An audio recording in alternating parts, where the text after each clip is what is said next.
Mm-hmm. Right. I think there may be a 10-second delay. However, I'm assuming that I'm live, although the icon says, okay, do you think I'm live, Apostate Prophet? Do you think we are live? I don't know. I'm very confused. Oh, yeah, we are live. Okay. Excellent. There everybody is. Right, that was thrilling. Okay, so this will get edited. Oh, wait, I forgot to take off my cross.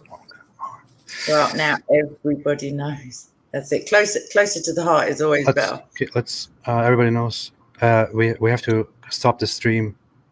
Okay, we have to stop the stream. So let's start from the beginning. I'm afraid that as even just a good person. Anyway, whilst he has a breakdown, I will, and changes his outfit completely. He's going to come back as the Pope, I fear, although I don't know. That would be hilarious. Right, I'm going to get to the point any second now. We're supposedly speaking about Quranic miracles. Obviously, that may take about 20 seconds, and then we can veer off into some other stuff. That's usually the case. We have still not debated the thing we were originally going to debate. But if you don't know him, then his name's on the screen, and go to the channel, not now, obviously, but click the thing and refute his atheism in the strongest possible terms. I'm speaking to all religious people of any faith. I'm joking. Anyway, welcome. Oh, yeah. Okay. Hi, everybody. Hello. Hi, Kay. How are you doing? Watcha. I'm all right. I'm wondering why I can't see any comments on my screen. You probably messed something up. I don't know.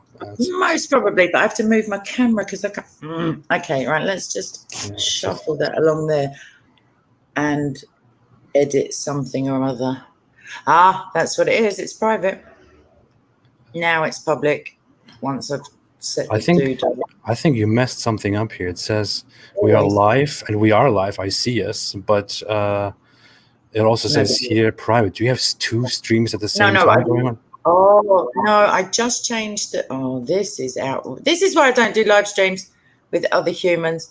No, so it's public on YouTube. It's public on YouTube, and on StreamYard, I just changed it. So let me try and put something in the chat. Wow. This is the most organized I've been in ages. That is very weird. It is a little odd, unless I just end and start again. That is very weird, mate.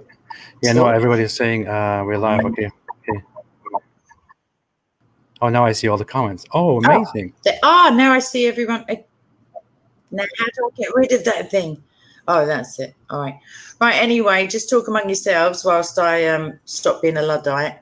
And, he's going to humiliate me. That's brilliant. Thank you so much, Fuska, for whatever your name is. Bless you for that set of vows. Oh, yeah, I said I was going to humiliate you. What am I getting humiliated on?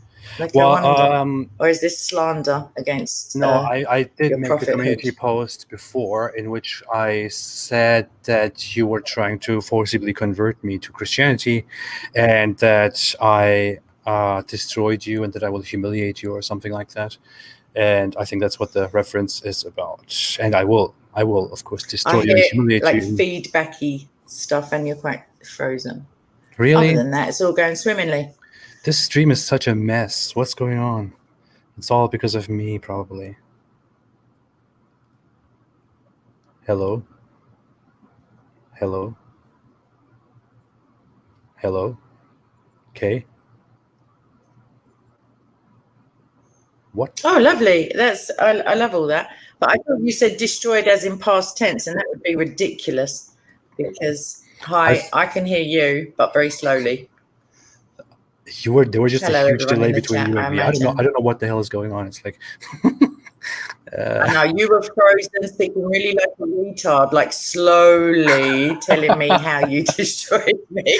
You can't say that. Which is just Yahweh in action, everyone. That, like, God pays debts without money. I'll have you all know. But yeah, any topic, anytime, I'm up for it. However, today we are joining forces in our common love of polemicizing Islam, we'll call it. I was going to go for a different word.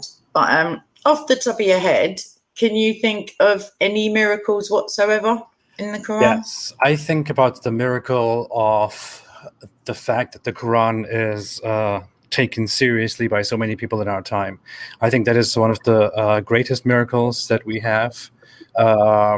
And in fact, in my childhood, I was raised basically agreeing with that the only miracle is actually the Quran. So the Quran is the only miracle. It is the greatest miracle. It's the greatest miracle and the only miracle at the same time. So while it is, the greatest, it is also the only one. There is no other. It's very strange. But I today also agree that the Quran is, in fact, the only miracle and also the greatest miracle, because it is such a dumb book, and yet it convinces so many people of being great and of conveying a true message. And I think that is a fantastic miracle. But of course, that's just me. If we want to go into miracles that other people claim are in the Quran, then there are some miracles, such as, for example, that the Quran predicted, or the Quran described the Big Bang, for example. Or sorry, I'm trying to remain neutral, but there's some absolute classics. Okay, so describe the Big Bang, even though one would imagine, because Allah's pretending to be Yahweh mostly, just like the false nose and moustache kind of thing. But there is no Big Bang, or there's a Big Banger if there's a Big Bang. But didn't he just kun fayakun it, as it were? Like, yeah.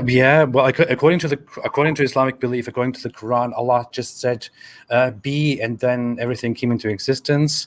But at the same time, the Quran also apparently, in some part, says that everything was once united and then Allah separated everything, and that apparently is a description of the Big Bang, or so. Or that's what certain people, like, for example, that guy Sheikh Uthman ibn Farouk, say, and that's very funny.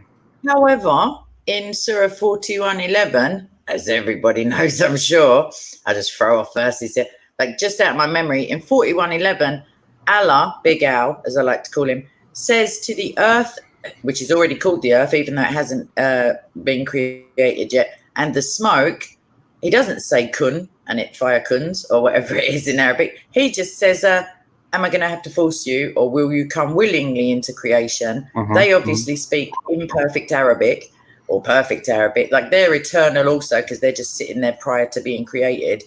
So there are two contradictory creation accounts. Yeah. Let's not even go into the 6 or 8 days, but that's a miracle as well, that they can both be obviously true at the same time. I would like to share this thing on the screen, if that is okay with you, if you give me this permission and honor. Yeah, but how? Oh, don't do it to me. Okay, I will have to force you to. Settings. I got it. Wait. Guests. Yeah. It's down there. You just have to click on it and put it on the show. Down where? What are you talking about, Charles? I'm not okay, general settings. It's on StreamYard right under us. There's a thing. Yeah. Oh, so I'm sorry. I do apologize. Okay, so this is the thing. Oh yeah, that's the thing. So that's the thing. So this is the thing. It says in Quran chapter 21 verse 30 the following, according to the translation provided by Sahih International. It says, "Have those who disbelieved and not considered that the heavens and the earth were a joined entity, and we separated them and made from water every living thing, then will they not believe?" And in fact, certain Muslim apologists assert that there are two miracles in this verse. One miracle is the Big Bang, because it says that everything was a joint entity and then Allah separated everything. And the second miracle is that it says everything was made from water, and we now know today that life organisms consist mostly of water to I don't know, 60 something percent or so, or more, I don't know. And these are of course obviously two miracles coming directly from the Quran, which tell us truth about the world which nobody could have known back then in the deserts of 7th century Arabia. I've just noticed that I'm not centered, sorry. Sure. And let me come back to you on that. 2 seconds. So the heavens and the earth, yeah, whatever that, I guess that's everything.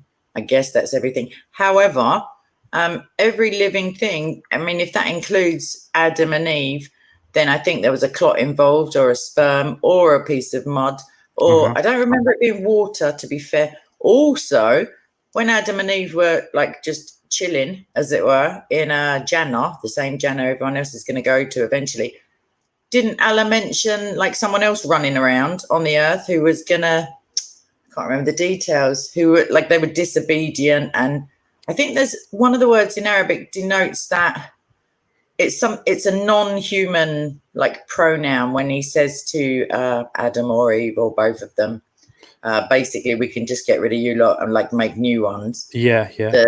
It's a non-human it's twaddle. But yeah, so that's another, like, that's a contradiction, let alone. Yeah, and the issue is now there are two problems here, which is so when it says here, do you hear me? Is it okay? Yeah. Sorry, I said only two. Okay. Yeah. Please stop interrupting me. It's very. I'm the prophet. I have a big privilege here in terms of false prophet. I'm afraid. Priority of speech. I'll think about it. So what's funny here is when it comes to the assertion that this Quran verse accurately describes that everything, that every living being was made from water, and that this corresponds to a discovered scientific fact that all living beings do indeed mostly consist of water, that is a very, very far fetch. We know for a fact that the Quran. Wait, I'm trying to find my issue here. What the Quran describes here is not that that Allah made the origin of everything from water, that he created everything from water, and that everything consists of water. What the Quran describes here is the creation as it is described in the Quran. As it is described is that there was only Allah in the beginning, and he was above the waters.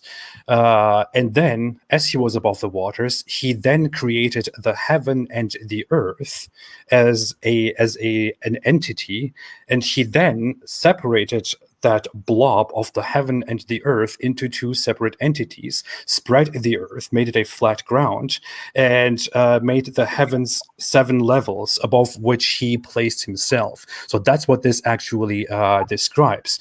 In fact, we can further go into this by, I'm sorry, I'm very disorganized today. I'm like... That's right. While you're finding that, I'm just going to point out that the heaven and the earth in Surah 41 are already separate, because they say, all right then, bro, or whatever they say. So there's 2 of them already, because it says they.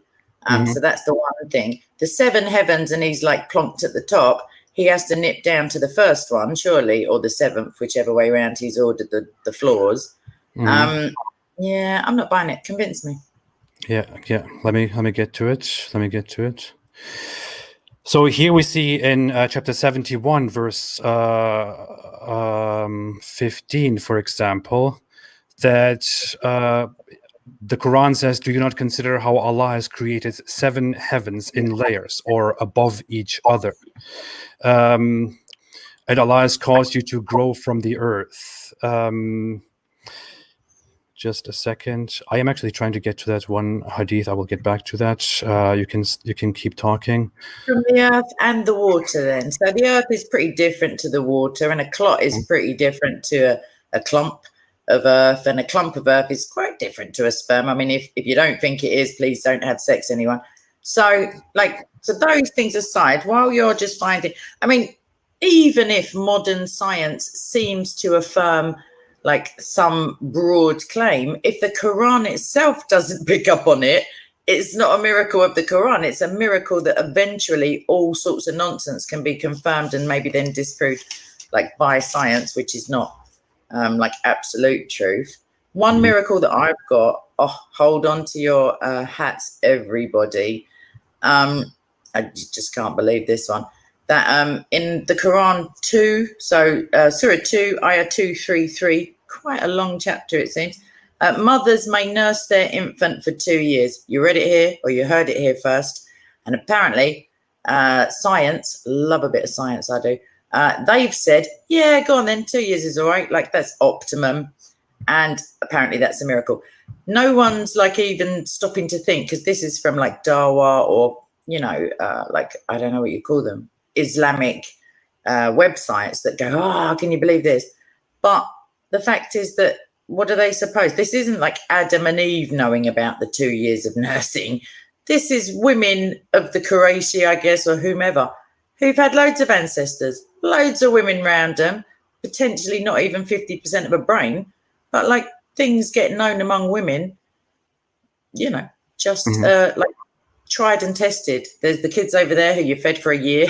There's the 18-year-old over there waiting for his breastfeeding. Because, there's another point. That if it's optimum for 2 years and they're all like crowing, saying, wow, that's a Quranic miracle. Like, why is Muhammad advising Aisha or her sister or whomever to continue? Like, there shouldn't be any breastfeeding or anything for grown men when you don't have any milk. Absolutely. Personal. Yeah. But it's a miracle, so you have to give it that. I'm sorry. If you define miracle as not miracle, then yeah, sure, it is. Yeah. So let's get back to the thing that I was talking about. Because it's more interesting if I'm talking about something. Always, just be ego. But I mean, continue. I'm sorry for being so bad to you. For you, yeah, it's fine. Allah made you that way. What can I do? I just love it. So, wait, not this one. Here. I'm very sorry already. I'm like today. I'm trying to set up I'm trying to move my office, and I have been running around all morning. I forgot to eat, and it's like I'm all over the place right now. So here we see in this specific hadith, Muhammad describes how the earth was created, or how everything was created, and what was at the beginning. It's a very dumb narration from a typical 7th century Arabian perspective. They were sitting down with camels and sitting in a circle and all that. But here it says, they said, O Allah's messenger, we have come to ask you about this matter, the start of creations. He said, so in this case, he is Muhammad. He said, first of all, there was nothing but Allah, and then he created his throne. His throne was over the water. Notice the brackets here are added actually when it says then he created his throne. That's not what the text actually says. According to the text, Muhammad says, first of all, there was nothing but Allah, and his throne was over the water, and he wrote everything in the book, and then he created the heavens and the earth. So this is what the creation actually looks like according to Muhammad's very authentic description by Islamic standards. There's no doubt about this. And this is a hadith that is completely reliable by Islamic standards, that has multiple narrators that agree upon the same thing. In this, Muhammad clearly says that in the beginning, there was only Allah, and his throne was above the waters. And then, after that, while he was above the waters and while only he existed, he created the heavens and the earth.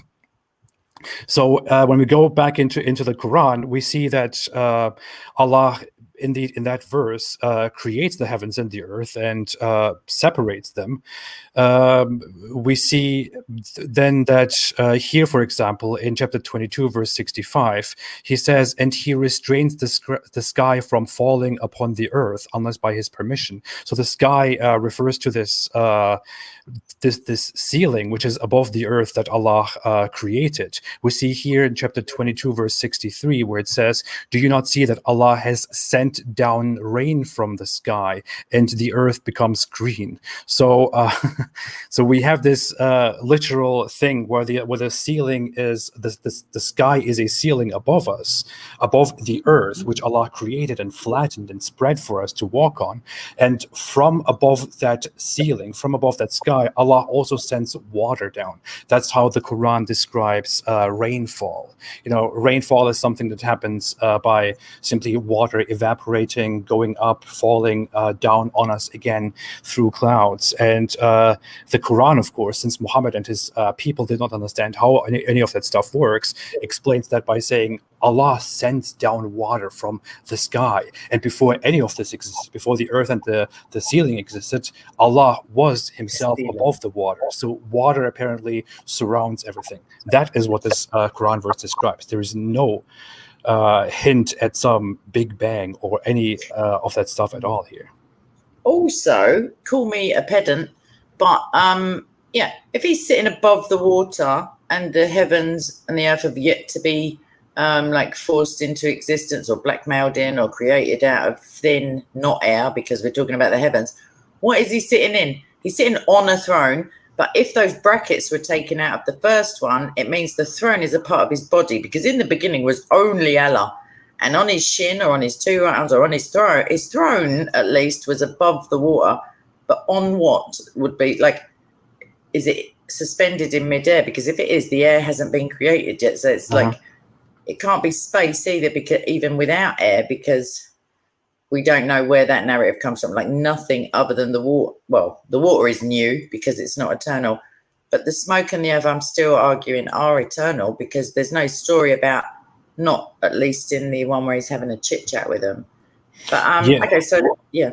So according to these narrations, Allah must have existed within a space where he, where he moves, as you pointed out. He must have existed within a space that already exists, a water that already exists. And there are deep polemics when it comes to that, which is why this is a topic that Muslim scholars generally do not want to talk about. And when people ask about these things, when doubting Muslims ask about these things, they usually dismiss these things as matters which we cannot comprehend, and that we should leave to Allah and His Messenger and whatever the message is. But it does say that Allah is above the water. Now, when it comes to the throne, that's also an issue that Muslim scholars throughout history have had discussions and indeed fights about, where some argued that the throne is co-eternal with Allah,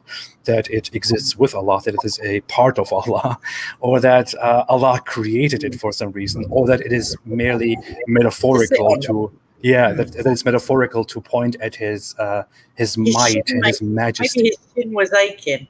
Maybe he just didn't sit around. Maybe Muhammad's like, oh my gosh, it was just him. I wonder what he sat on. I wonder, if he got bored, Muhammad's just fabricated a little chair for him. It's quite sweet. He probably wanted a throne of his own. The cushions were getting boring potentially, because the Torah was sitting on it quite often. You know what's very funny about this? Sorry, I just want to add one quick thing before I forget that. The whole narrative about in the Bible, God creating the world in 6 days and resting, which is kind of which sends this message, has sent the message to humans long before, during the time of the Bible, that this is what humans are supposed to do, to work and then to rest. Muslims dismiss that whole narrative because they cannot understand the symbolism in that, and they say, Allah is almighty, He doesn't need to rest. It is blasphemy to assert that He, that He rested after He created everything. But then at the same time, you also believe that Allah had a throne, and after He created everything, He went up and He placed Himself above something and placed Himself above the throne.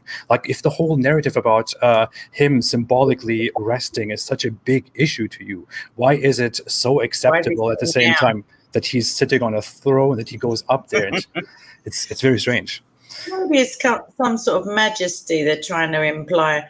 But the thing about the creation account within Genesis is that theoretically, if one were to suppose, oh, well, maybe like they just made it up, 6,000 years ago, or whenever, that actually potentially less than that, when the actual texts were written down, we have to consider that there are many narratives that could have been more reasonable to someone who didn't have access to full knowledge. So maybe Yahweh creating like 10 women and 20 men and a little village and I don't know, some means of like something other than what is actually correct scientifically, in as much as we descend backward, eventually, I mean, science has found an Eve, as it were, I think mitochondrial Eve, and then they've got back as far as a certain amount of men, and then there was an ice age and that sort of faffed them up. But the point is that, for them to accidentally get it right is, I'd rather that. Also, I thought he was created from the sweat of a horse that he created. What?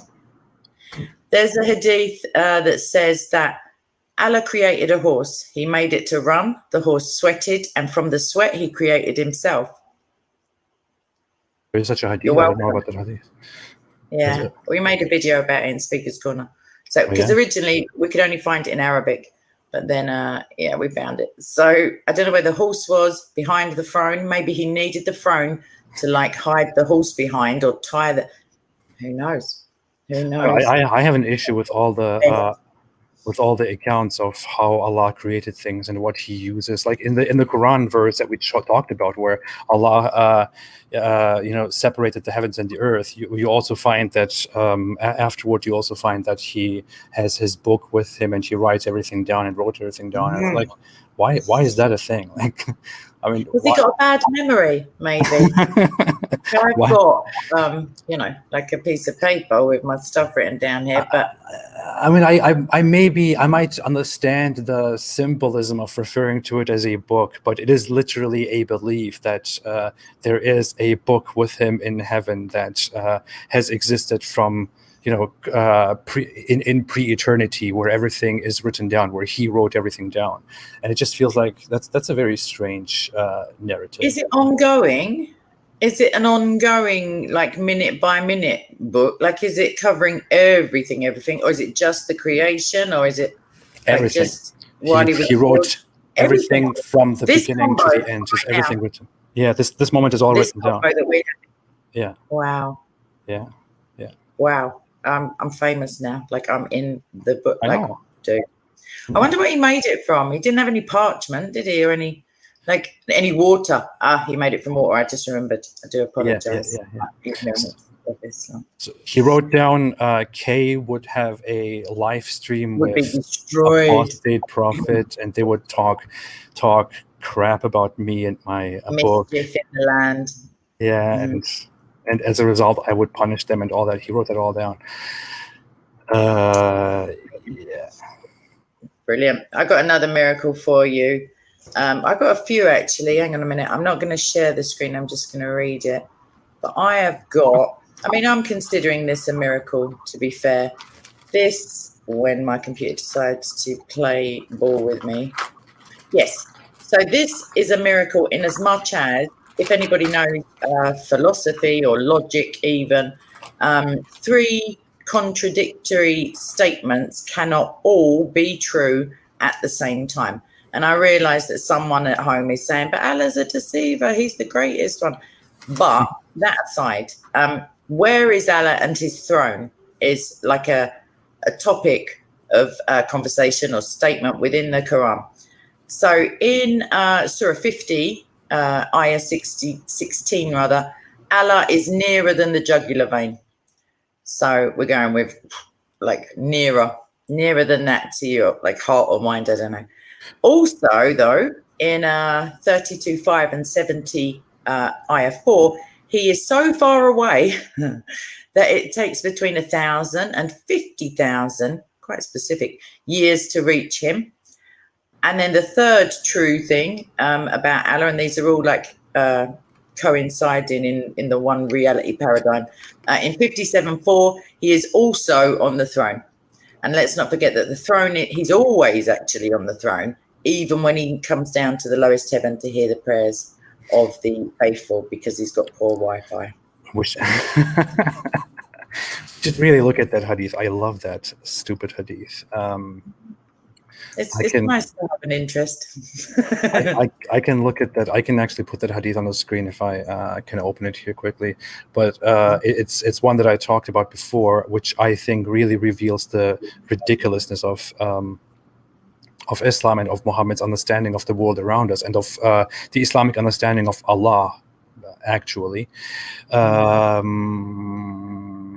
haven't thought about that before, but Allah comes to the lowest heaven. Lowest heaven. Where was that? It must make his chin ache. I mean, all that, like, he doesn't have to rest, obviously, but maybe he's got like a portable throne, because he's always above the throne. He's not even on the throne because he's a go-getter. He's not sitting on his laurels or his backside, which is not deep set like the Dajjal, or have you know. But yeah, like he's nipping down. And it's nighttime, like somewhere on the planet at all times. So he's nipping down of an evening, which means he's never really up again because he's just constantly following the timeline around, I guess. I know that's the thing. That's the issue. Another miracle. I mean, who knew? Once we started, we just literally. Where is that? Damn. Okay, I have to quickly find that. No problem. I'm just going to say to everybody in the chat, who is organised potentially, can you please, any questions? If you, I don't know if my bot's going to allow you to. Might do. If you type question in capital letters and don't get your comment removed by the fascist bot, then like stick the question, and then for the last like maybe 10 minutes, I'll just hammer him, basically destroy him with your questions, etc. There's something about a rooster. Oh, I have a bot that doesn't like capital letters. Like if someone starts shouting metaphorically, they just get like a. That sounds good. But they start having little, no, how am I going to say it? Pissing contests with the bot, basically. They start typing in capitals, trying to psych the bot out. Yeah. He still deletes them. Pretty extremist like that. Yeah. Did you find? Yeah, I found it in a different source than the one that I was actually looking at. But yeah, I have it here. Let me bring this up on the screen. Now, here is a hadith that I think really shows how shallow and how dumb the understanding of the heavens and the earth and of science and of God in Islam is. Do you have it on the screen? Yes.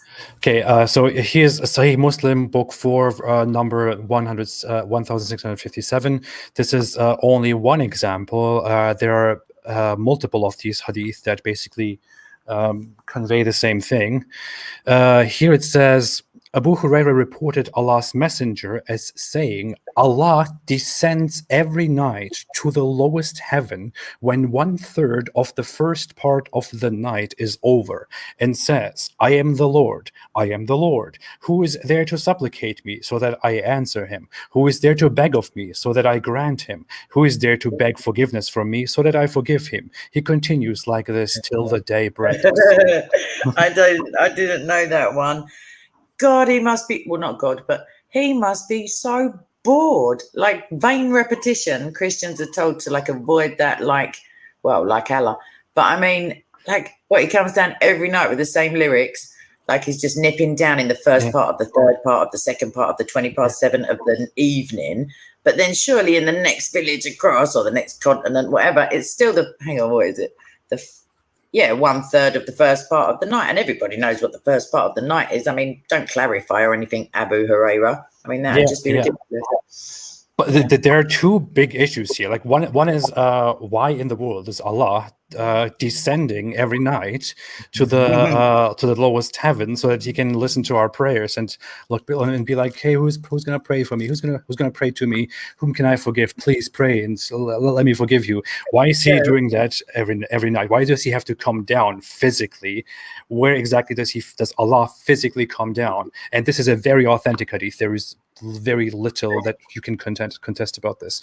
But the major issue is actually not the obvious, which is why does he need to come down? The major issue here is what night exactly? What night are we talking about here?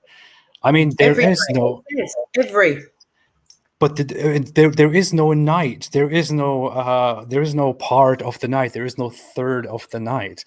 And if you look at the worlds, the real world that we have, this round, this spheric Earth that we have, which is constantly spinning, which is why day and night happen, or what happens, what we call day and night, because one part of the Earth looks at the sun, the other doesn't, and technically it is always night and always day somewhere on the Earth, because one part of the Earth is always visible to the sun. So there is technically no night or no day. There is technically no third of the night. It is always day and always night.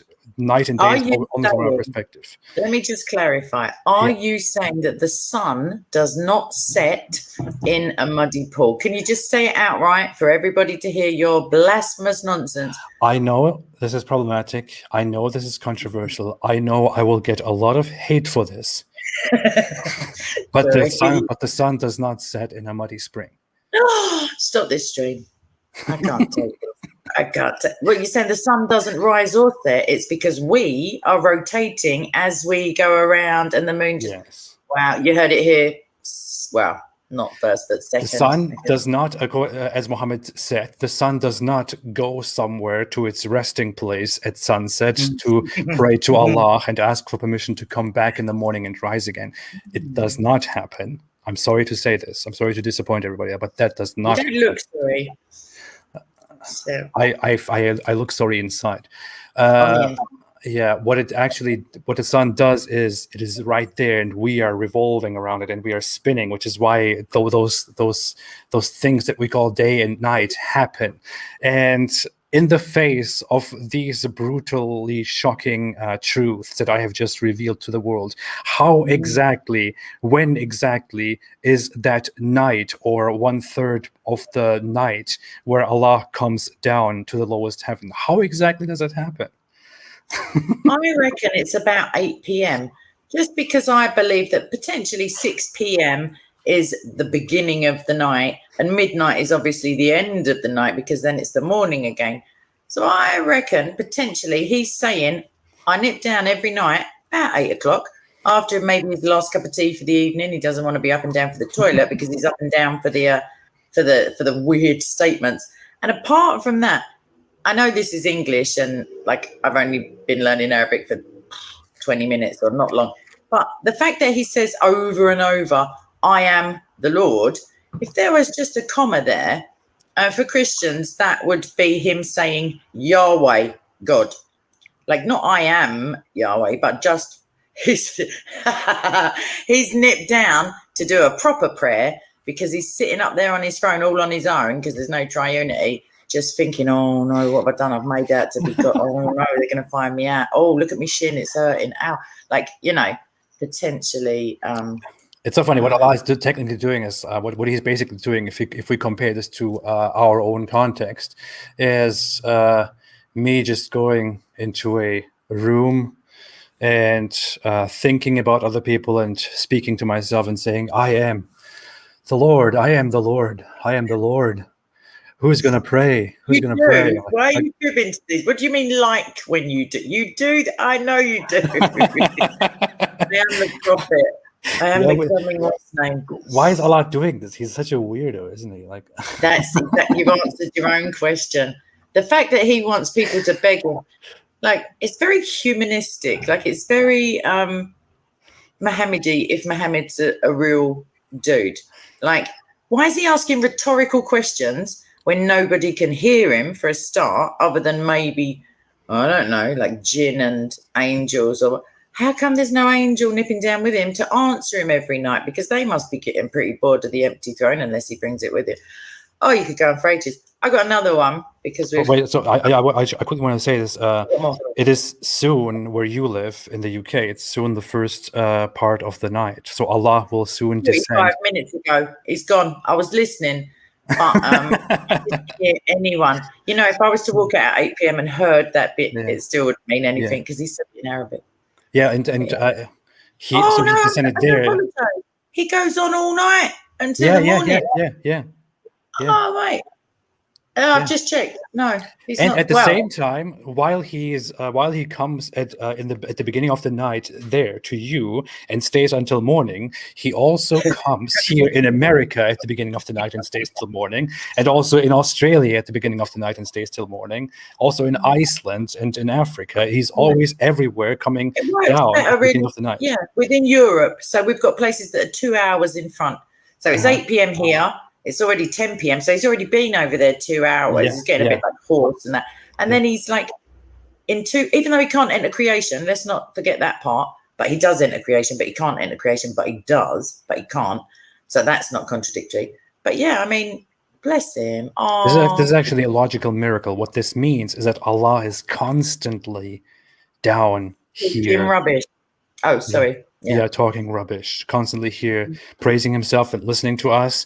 And he's also at the same time above the heavens on his throne. That's actually what this means. Stop looking for mistakes in the narrative of Islam. Yeah. Sorry then, too late. But who is there to beg forgiveness from me, he says. And then he says it in who is there to supplicate and who is there to whatever. But the point is that he's guided that if he hasn't guided them into begging him or misguiding them into not begging him, it's a bit of a setup, I reckon. Like it's all predestined. So why is he hanging around various continents for 4 hours at a go? Anyway. Yeah. I don't really get it. Right, I got one for you. Quran 20, it's very tiny writing and I don't have my glasses, but Quran 20, 133. And they say, why does he not bring a sign from his Lord? Has there not come to them evidence of what was in the former scripture? So one, that's like declarative, even though it's in questioning form as to why has he got no miracles? This Muhammad dude, like, why doesn't he just bring a sign? I.e., don't really believe him at this point. Like, why doesn't he just clinch the deal and show us like a big flood or some lightning or whatever? And then the other one, 41, which is the same one in which the earth and the smoke are just hanging, chilling in eternity before they go, oh, go on then. They don't even give Allah any special names like, oh, most gracious, what's name? They just go, all right. Anyway, 41:53. We will show them our signs in the horizons and within themselves. So just in case you're wondering, not in the Quran, not in any real sense, as in a real-time miracle. We'll just show them in themselves, like maybe between the ribs and the backbone, I'm not sure. And on the horizon, i.e. too far to examine it scientifically or with any kind of critical reasoning. Yeah. But is it not sufficient? This is what you've got to ask yourself. This is what he's asking. Is it not sufficient concerning your Lord, i.e. Al, that he is over all things a witness? I mean, isn't it sufficient? Isn't it just sufficient? Don't keep worrying about miracles, disbeliever. And isn't it just, he's a witness to some miracles. He was there, bruv. He saw it go down. And he's telling you so. It also says, I don't know if you brought this up or if you have that, and it also says in the Quran repeatedly that even if we did show them signs, they would not believe. So that is the response basically to even when we guide them into disbelief. When they say to Muhammad, so if you are from this God, from this Allah, then why don't you show us some miracles or something? And the Quran then goes, even if we did show them miracles, they would not believe. So don't bother. Yeah. Exactly. Or just go and talk to the Christians or the Jews. Go to the even though evidence of what was in the former scripture. So he's saying, I can't right now. I've been up all night chanting in India between 8 and 12 a.m. Also Iceland. So can't you just come read the book when I was less busy, when I had a system of legal atonements and or substitutionary atonement. Get on that because there's loads of miracles over there. But at the minute, a shin. Come on, 2 right hands. What do you want, Pete? That sort of thing. Yeah. Seems legit, I must say. It is. I want to bring up that thing that we have been bringing up here, which is that Allah guides and misguides whom He wills. It's actually very funny. It says right here in the Quran in chapter 4, verse 14. It says the following. It says. And we did not send any messenger except in the language of his people to state clearly for them. So, okay, he sent Muhammad, of course, in the Arabic language to speak to whom? To you and me. Why? No, don't be silly. There's 124,000 other dudes who came before him because he's the last. Yeah. There was an Icelandic one, a Japanese one. There was like a London dialect, I reckon. I don't know, like Celtic, Turkish. There was like Cypriot, if there's any distinction. There was Greek. There was French. All of them nipped in before Muhammad, even though Muhammad was bringing a new revelation. They all got in early to avoid the rush. The 50 in the Bible, they're having them. They're going, yeah, they're our boys. But then the other 123,049, because Muhammad's like, we're still waiting for verification. Yeah. But yeah, so, and then it says, and Allah sends thereby astray. Look, Allah sends astray whom He wills and guides whom He wills, and He is the exalted in might, the wise. And this is a part of many Quran verses which basically say the same thing, which is that it is Allah who guides into belief whom He wills and misguides whom He wills. So it also says in different verses, it says, speaking to Muhammad, supposedly, even if you did want them to believe, they would not believe, because people only believe or disbelieve if Allah wants them to believe or disbelieve. So if I was born as a Muslim and I eventually ended up disbelieving because I could not believe in this anymore, then that was devised, planned, written by Allah. It was His decision. He sent me astray. And although I really wanted to be guided, I really wanted to be guided to the truth, but He didn't do it. He sent me astray. So that's all His fault. It's also thereby His fault that I'm sitting here today with you and saying all these bad things about Allah. That's all His plan. Great job, Allah.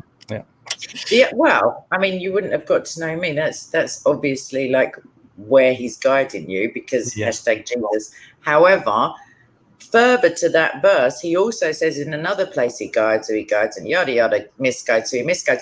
And then He talks probably to Muhammad, I guess, but He says, and do not try to guide who I have misguided, because it's not going to work, G, is the kind of vibe. So dawah, like, what's the point in that? What's the point in trying to guide those who Allah has clearly misguided? Because they wouldn't be standing in front of your dawah stall if they weren't misguided in the first place, if you see what I mean. This is actually a big issue that Islamic theology was plagued with within the first centuries, especially. I mean, the 7th century Arabian desert was completely backward. There was no proper intelligent thought. People didn't think very much about these things. Muhammad probably came up with these verses impulsively because people did not believe him, and he was like, "Why don't they believe me?" And then he just was like, and then he just made up these Quran verses which were like, "Oh, they don't believe because Allah doesn't want them to believe. Otherwise, they would believe, because this is fantastic." But then this whole theology reached other environments where people had been philosophizing for centuries, and there this whole thing caused a problem, and an Islamic division happened between those who believe in complete free will and those who believe in complete predetermination, and those who have different theories in between all that. And they condemned each other, came up with different theologies, agreed on the idea that there is both predetermination and free will, but they have still never solved this problem, and they will not debate about this issue. Yeah, I just did a uni assignment on literally that. I think I did say I'd send it to you and you started hiding, or you just didn't answer me for a change. But yeah, I just did, can free will and determinism be compatible? And I'm guessing they wanted me to say yes, because otherwise there's no 1,500 words involved. You just go no. And it was predestined that I said that anyway. But yeah, I'll send you it. There is there's like a get out. There's a kind of way around. Yeah. But, I noticed that in the chat, there's quite a few people. Well, maybe it's the same person, and I've got no glasses on, but would quite like you to speak maybe about the Taliban. The Taliban. Okay, Taliban AB. So whether we've joined without knowing, or Well, what's wrong with the Taliban? I don't know what to say about. How long you got, bro? Like, I thought you. What I would say is that for all, I would just love it on a massive scale if all of the, at least the English-speaking Dawarists who are now like real cowardly kind of, like there's some big bully in town and they want to try and be friends with them in case they like turn on them. So now they're all saying how much they, there's nothing wrong with this system of governance and their strict adherence in the past. Like they're just trying to make it, whilst they sit in their pretty cozy Western like society. So at any time, if they're willing to nip over for a visit, like, I'd make a few phone calls and try and facilitate. Yeah. Well, the issue with the Taliban is it goes way back. I actually I noticed that I did not care enough about the Taliban in the past and about their ideology in the past. So as this whole thing was happening, as this whole change of power, transfer of power was happening in Afghanistan, I decided to sit down and to do all that and to inform myself about it. I started reading a book by one of the forefathers of this whole ideology that they're following. I'm very much into that. It's actually very interesting how messed up their ideas are. But looked into the ideology which the Taliban follows, which is the Deobandi school of Sunni Islam, and looked into their history. And what happens with the Taliban is they were one of many groups in Afghanistan when Afghanistan was under the influence of the Soviets. They were one of many groups that were jihadi groups which wanted to establish an Islamic state, an Islamic governance. And the foul thing here is that America did fund many of these groups and did personally go and visit them and did encourage them to fight, to take back their land from the Soviets. Pakistan funded them. Pakistan established those organizations. And among those organizations, some wanted to establish a state that is a modern state, a modern republic with Islamic values, just like Pakistan. Pakistan is an Islamic republic. But the Taliban was completely against that. Their view was, no, we don't want any of this modern stuff. What we want is to establish a state in which we live just the way Muhammad lived 1,400 years ago. And we don't want any modernity. We don't want any new practices, any foreign influence, any republic and all that. We want to establish an Islamic emirate. So they took power, they did that, and their initial promise was that they would topple the current governments, which are under foreign influence, and then they would establish an Islamic state, and then give the power to forces that are suitable to lead this Islamic state. But of course, they didn't keep their promise. After they took over, they decided to instead sit on that throne and to rule the country by themselves, and started implementing extremely aggressive, extremely brutal policies and rules upon their own population, including the oppression and mass killing of minorities, like the Shia Muslims, for example. They killed thousands of them, according to different reports. They made extremely brutal laws regarding women, regarding dissenters, and all that. And they were even attempting to install further things, such as that different minorities within the country should wear badges and identifiers to show from what kind of background they come. Like Yehudi, you mean? Yeah, like Nazi. Yeah, like what they wanted, because there was a significant Hindu minority population. They wanted Hindus to wear a badge which identifies them as Hindus, and of course, this immediately reminds you of Nazi Germany, where Jews wore stars that said Jew. But this goes indeed very far back to Muslim times, to a Muslim caliphate, Umar II, I believe, who was one of the later rulers, not the first Umar, but an Umar later within the caliphates, after the first caliphates. They actually made it a law within the first Islamic empires that people of different religions should wear specific clothing, should wear specific colors, which make it clear that they belong to certain religions. And Christians would wear specific colors, and Jews would wear specific colors. And there are even theories that the Nazis were inspired by this history, by those practices. Of course, that's arguable. But the Taliban wanted to implement these things. They were, of course, as a result of all their terrorism, as a result of working with Al-Qaeda, of hosting Osama bin Laden and all that, they were removed. Now they are back. They want to supposedly bring better things, better times, want to treat people better. That's what they say. People shouldn't be worried. Nobody should be scared. But of course, they want to, again, implement full Islamic laws. And they will soon start their operations again. They have already started. They already have, yeah. I think the thing to remember is they lied before. Shocker. And I couldn't believe it either. Like they went back on the words. I mean, politicians as well, like they never do that. So to just say this is all a load of old codswallop, like what they're saying now, like quite rightly, like I thought it immediately, to be fair, but you did a vid on it where they said they promised to protect women's rights within an Islamic framework, but they have to find a single solitary woman's right to uphold. They're not going to create any. So it's just, it's double speak. It's not even lies at that point because, they quite likely have a little look-see and, we haven't got any. Never mind, girls, just crack on.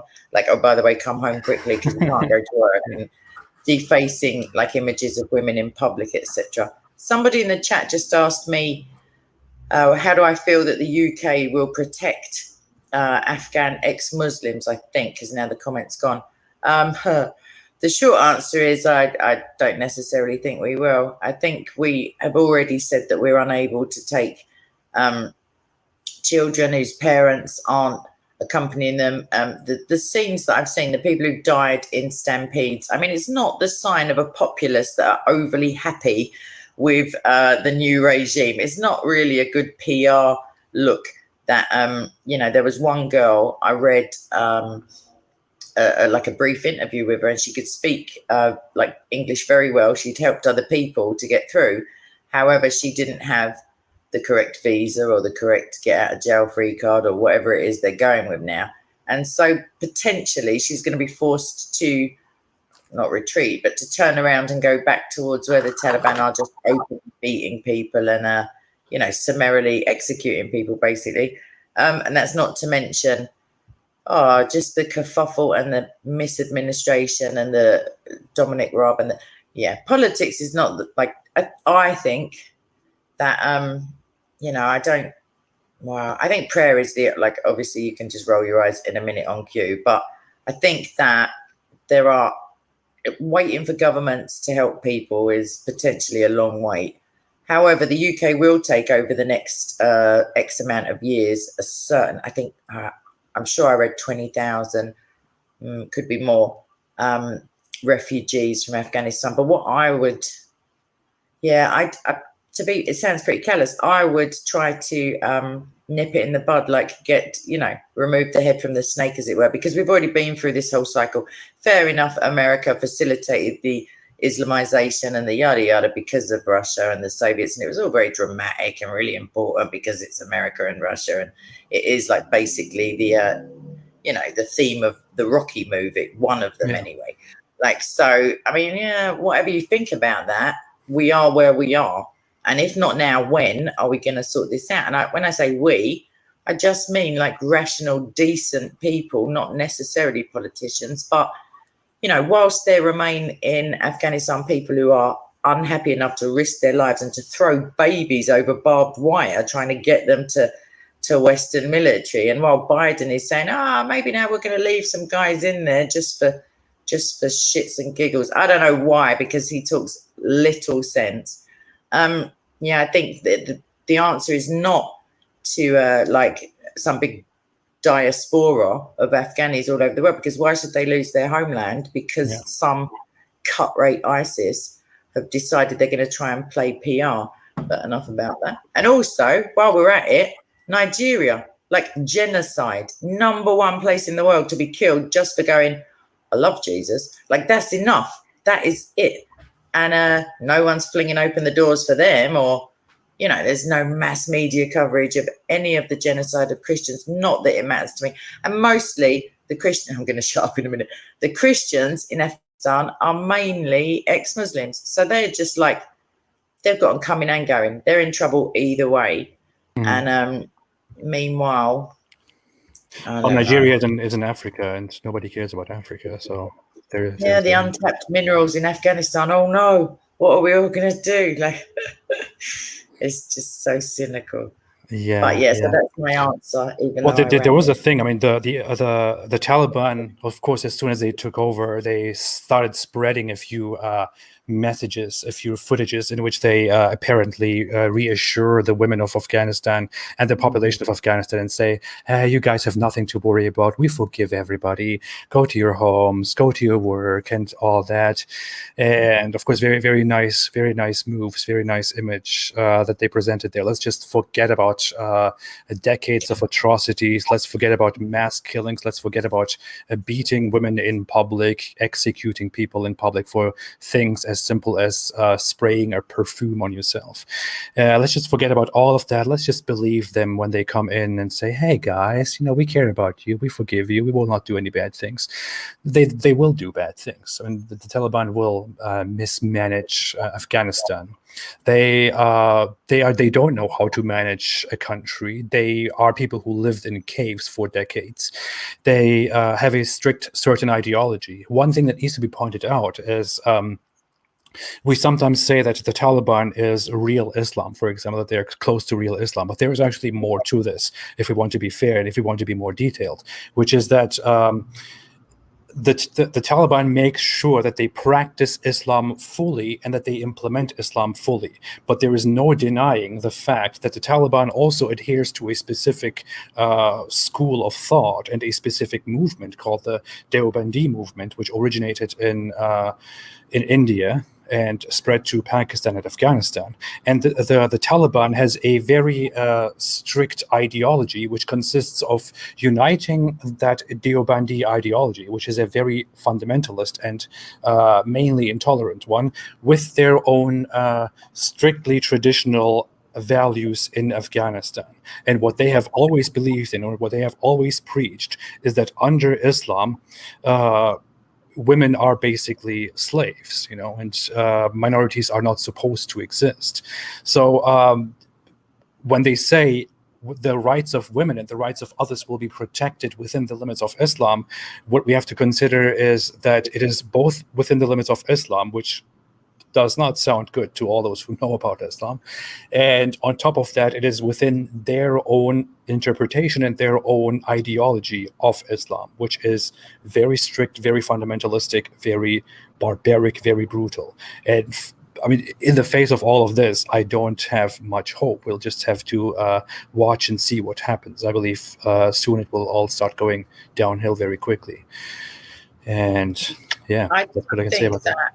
For any reassurances that, for one, like if you've just joined the planet, politicians lie, like people in positions of power lie, regardless of taqiyya, they just lie. Like, it's what they do. They professionally lie, like a solicitor or a barrister or I don't know what you call them, advocate, legal advocate, whatever it is. They're just lying for money. Like, that's their job, to defend the alleged innocence of somebody, even though they may know that they're not. And for like the Taliban now want to go into PR. However, they're restricted somewhat by the fact that their past record shows that they've no care whatsoever for human life, especially even Islamic human life, because they don't know who Allah's going to guide and misguide and blah, blah.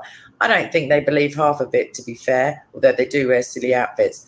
But I mean, I think potentially it's the lust for power and sadism and just the usual, like throughout history, as to why people seize power and maintain it. And I think the ideology is just a good excuse to subjugate people and have people like summarily executed for wearing a skirt, for example, or like showing an eyelid, which is, we can all agree, outrageous. Not the skirt, the punishment.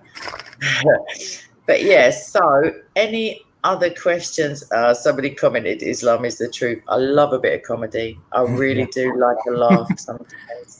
The Taliban has this little thing as well when it comes to killing other Muslims. Just a very quick comment.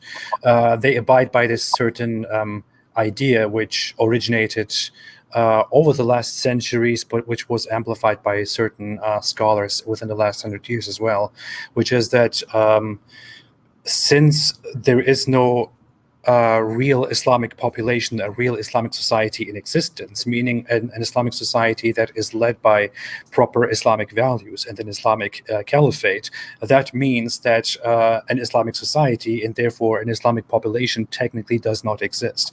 And those Muslim populations, which we call Muslim populations, are by definition Jahiliyyah, so people of ignorance, people who are not officially aligned with Islam, and therefore they can be freely attacked and killed if they are in opposition to the Taliban or to other groups. Like, this is their ideology, and with that logic in mind, they can relentlessly simply kill other fellow Muslims, which is why they have been doing that forever, and they will probably continue doing that.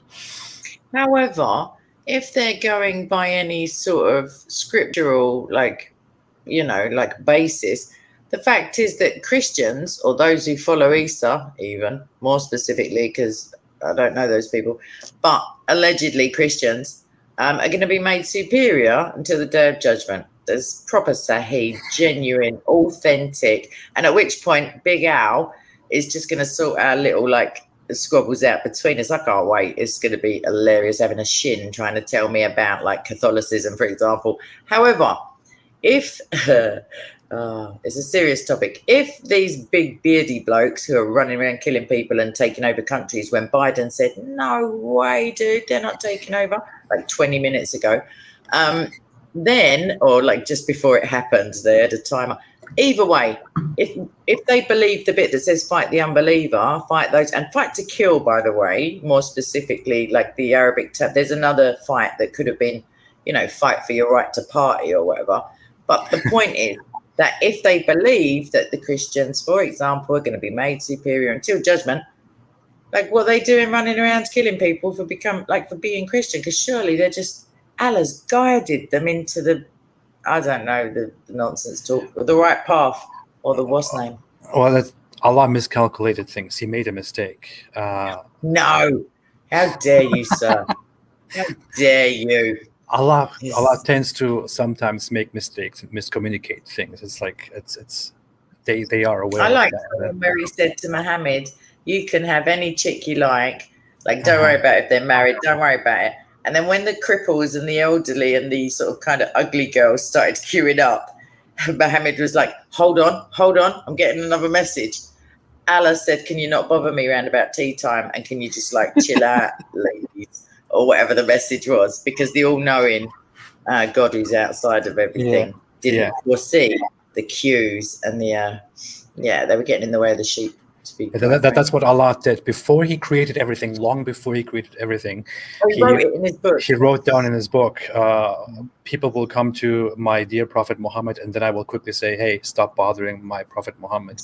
And then that's what He wrote down, and that's what it is. It's like a plot twist. If we could all, every time a new hadith comes to light that contradicts anything, if we could all just scream plot twist and then just follow the rabbit trail, that would be great. Yeah. And if we could all pray for AP as well. That's obviously not what his mum calls him, but God knows his name already.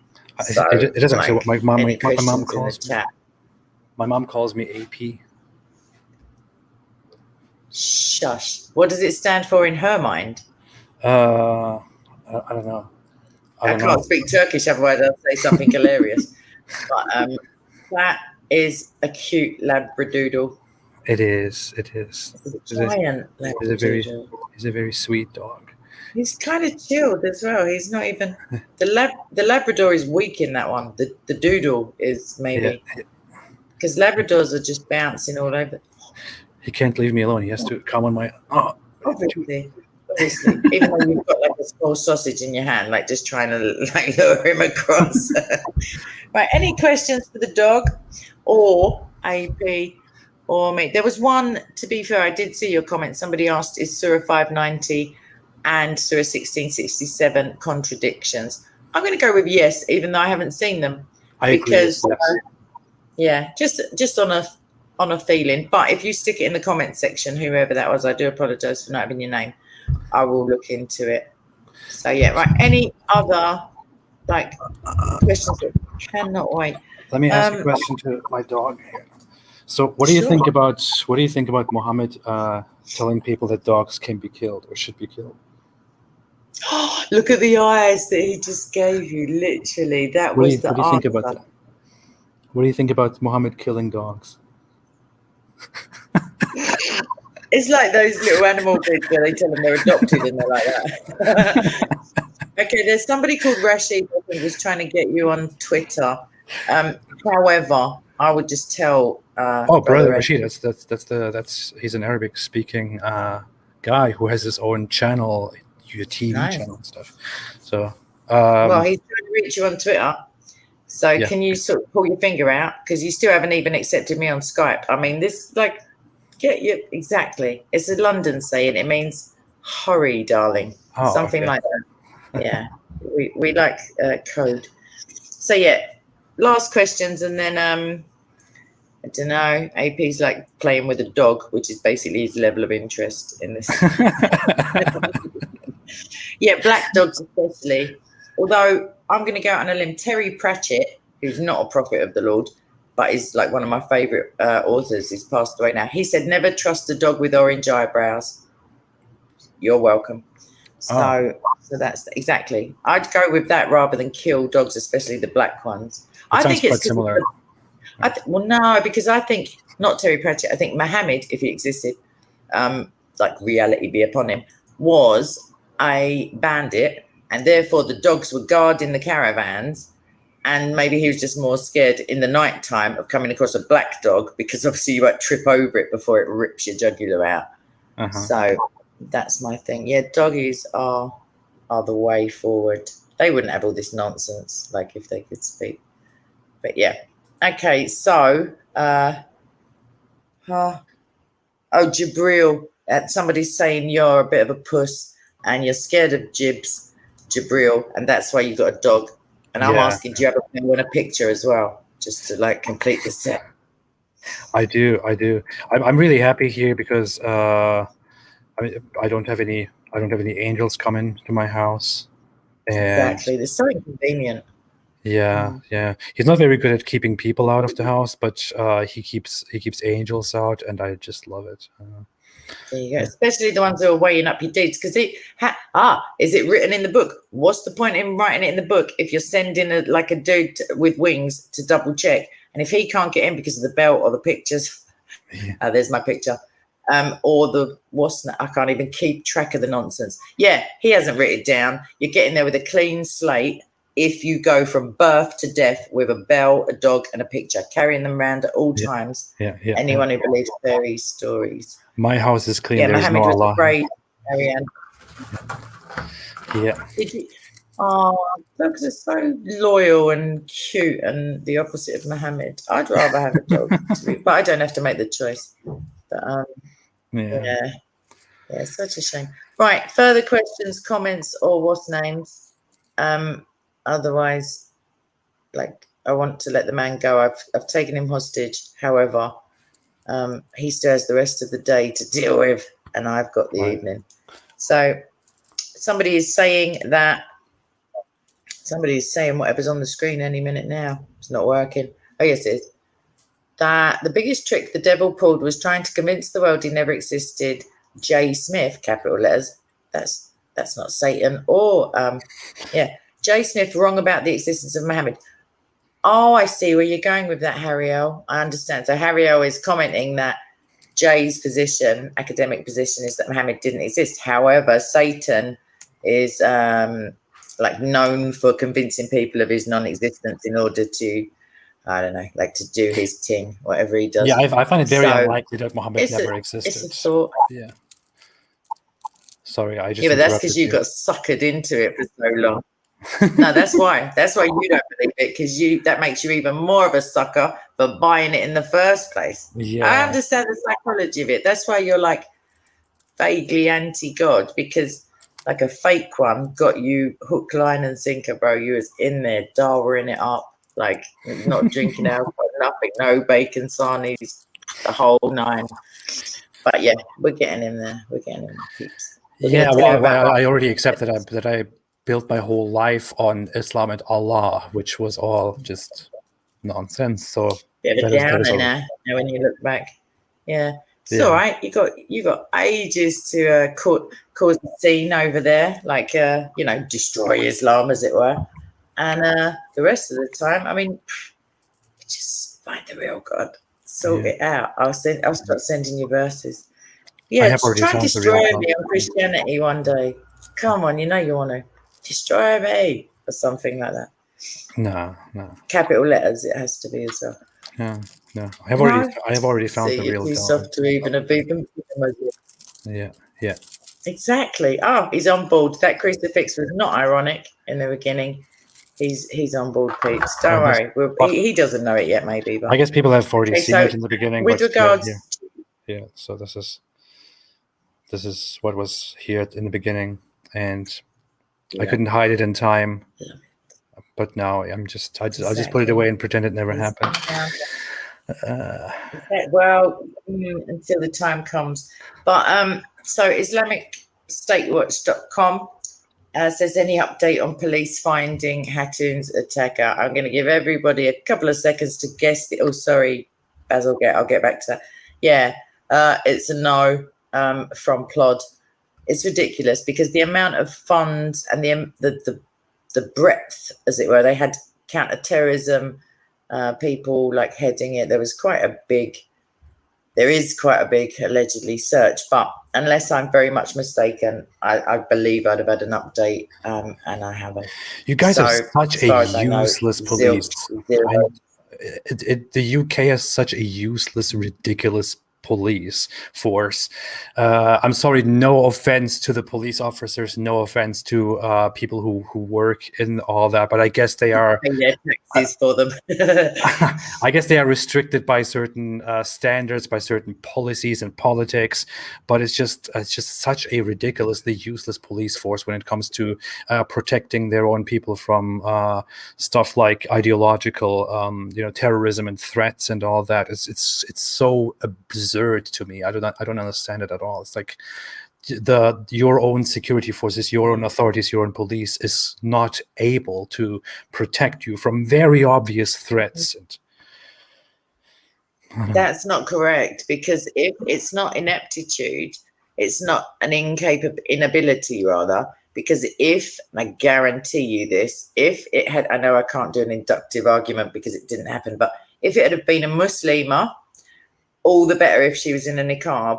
If anyone, including another Muslim, to be fair, had swung a massive blade towards her face in a public place and caught on camera, the guy would already be like convicted, eating prison food. Like that would be a done deal. It would have happened. Like, on top of that, it would be all over mainstream media. It would be the big thing of the day. We had a girl have a hijab, like some dude, like it was caught on security camera. He just ripped off her headscarf and maybe he punched her. I can't remember. There's a couple, like 2 cases that I know of.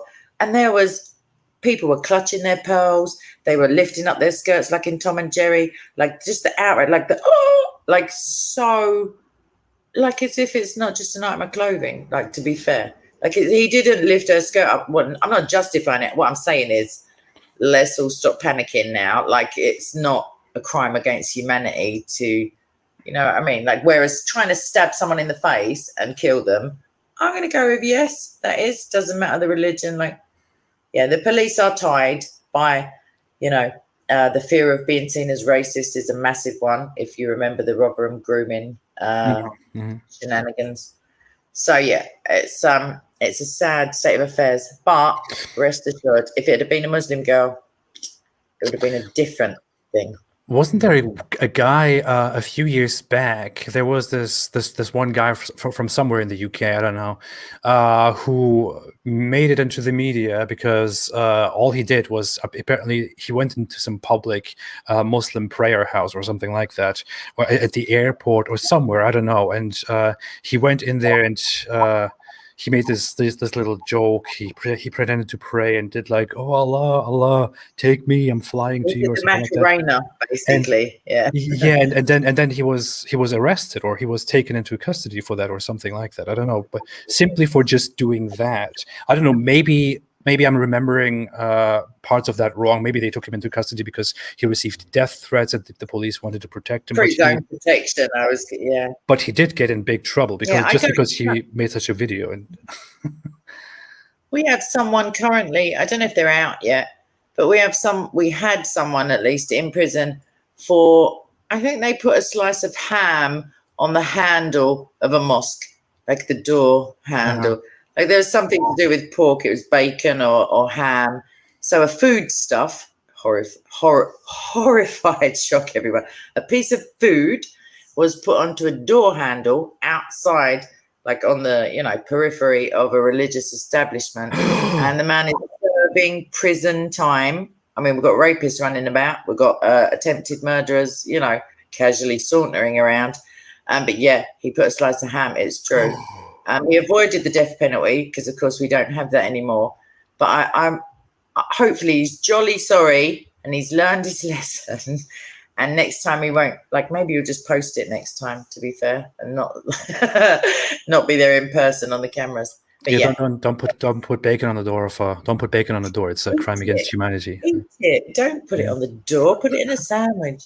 Put it on a doorstop like a piece of bread.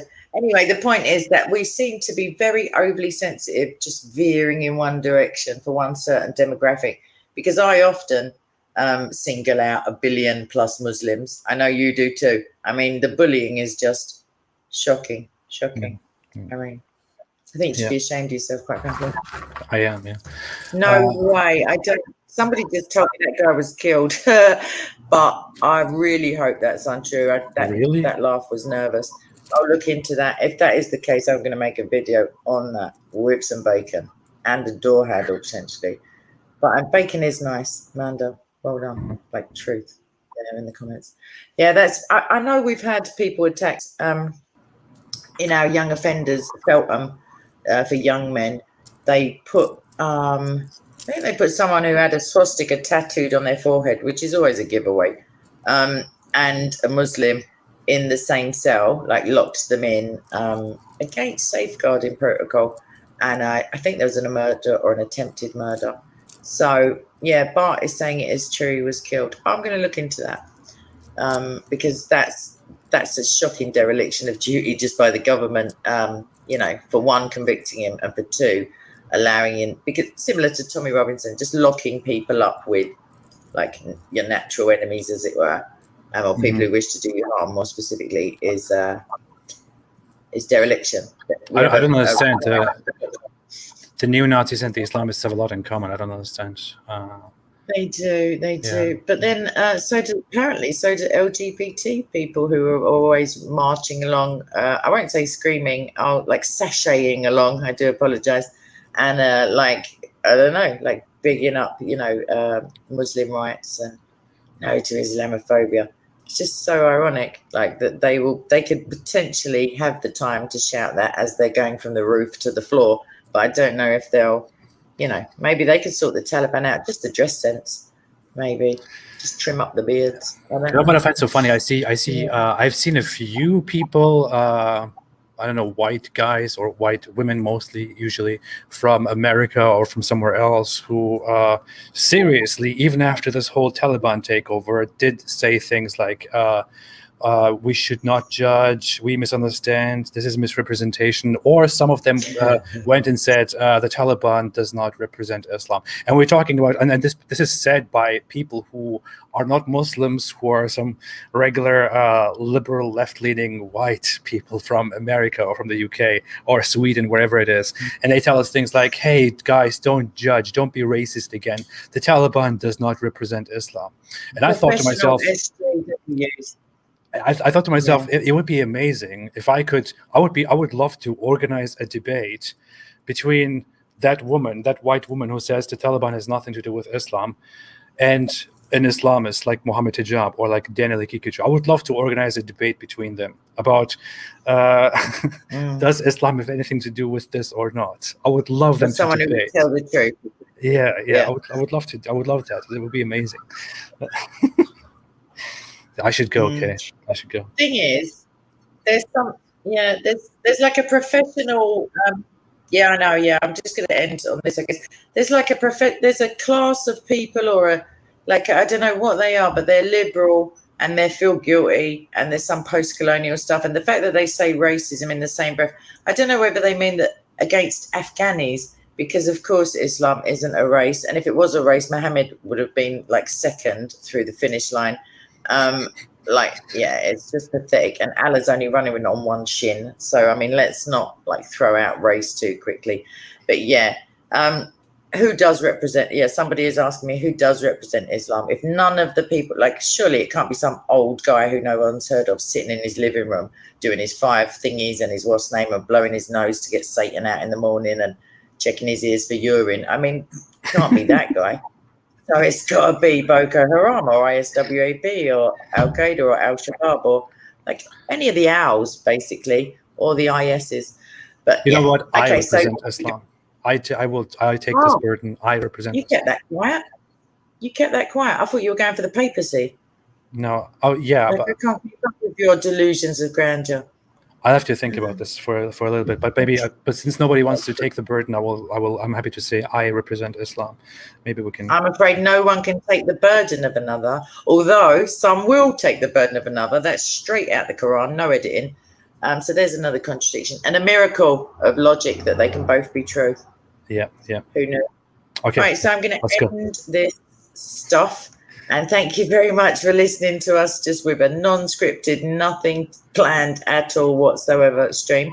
But we made it. And the dog was the best bit, let's all be honest. That's one cute pup.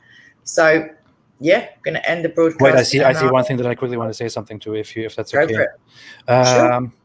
I know that's just a rhetorical question. I was going to go ahead and talk about it anyway.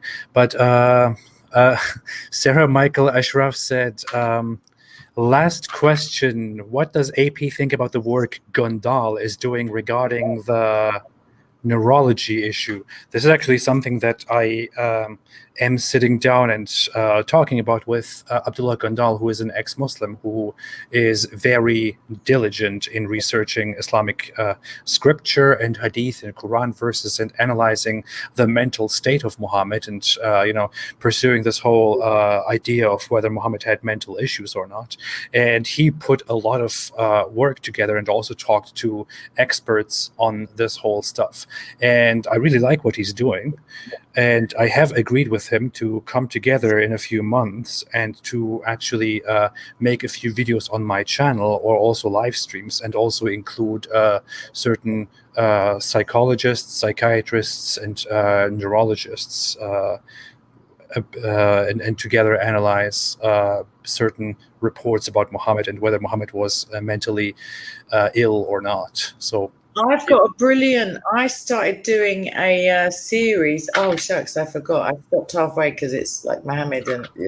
But on his different varying neuroses, on his misogyny, on his inferiority complex. There's a very good book. I think I mentioned it to you ages ago. I will try to find a PDF, or just gate crash one of your streams, because there's loads of pretty decent psychological material in there, and it's pretty layman-ish. You can you make yourself sound clever by reading it out, basically. It's interesting. Which is what I did. Yeah, this is something that really needs some attention. It can be very revealing. Yeah. Well, I mean, someone's got to spank him, and it might as well be us, I guess. Yeah. Right. So, could you all, anyone who's not suffering from the illness that AP is suffering from, could you all please pray for, especially Christians in Afghanistan and in any areas of persecution, but also could we pray for the Taliban? I know it sounds a bit of a nutty one, but if anyone needs a bit of clarity, it's them guys. and all of the persecutors of any religious minorities. In fact, it doesn't matter from like whether they're godless, like AP, or like have a faith, like they need the truth like you wouldn't believe. So that is why Jesus says, pray for your persecutors, like, you know, bless those who curse you, because they're not winning any popularity contest or any eternal, like they're just effed. So like feel sorry for them, because yeah, that's what we must do. And now that I've made AP feel really uncomfortable by, like, you know, speaking about God when clearly he knows he's God, yeah, I'm just gonna end it there really, while we all feel really weird. I'm just gonna end it. So right, I'll see you all later. Lots of love, and yeah, God bless. Thanks so much, everybody. Bye. Stay away from Islam. Subscribe to his channel when you've got through watching every single video of mine, obviously. Subscribe all to right, Kay. okay. All right then, he loves me really. All right, see you later. Bye.